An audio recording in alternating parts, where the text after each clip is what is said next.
Hi everyone, this is George Cook at African American Report. You're gonna have to excuse my shirt. I just finished working out. But working out is when I do a lot of my best thinking. And I was thinking about Trump's order to call up 2,000 troops, National Guard troops in California.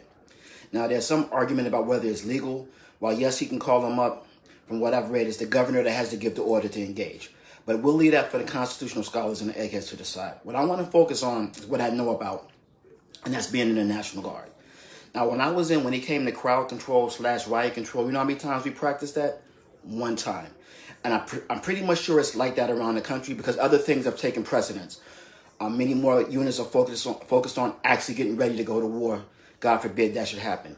I'm sure in California, a lot of focus is on getting prepared for wildfires and doing whatever needs to be done for that. The focus is not really on crowd control.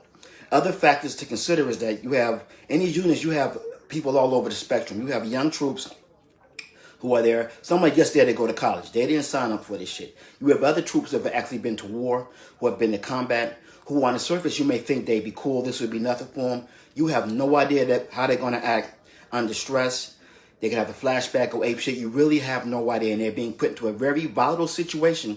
And in a situation where they're not really up against enemy combatants, but United States citizens. So they may be reluctant to take action. They may not know which actions to take. So that can be very, very stressful. And again, you're put into a volatile situation with angry citizens. And let's not forget, guns are going to be all over the place in this situation. So I think it's a very bad idea to put the troops in between ICE agents and civilians because it's only going to get ugly. I pray to God that it doesn't, but I don't see how it's not. So let me know your opinion on this in the comments below. Do you believe it's a good idea to call them up? Or do you believe that they move too fast on this one? Goodbye and God bless y'all.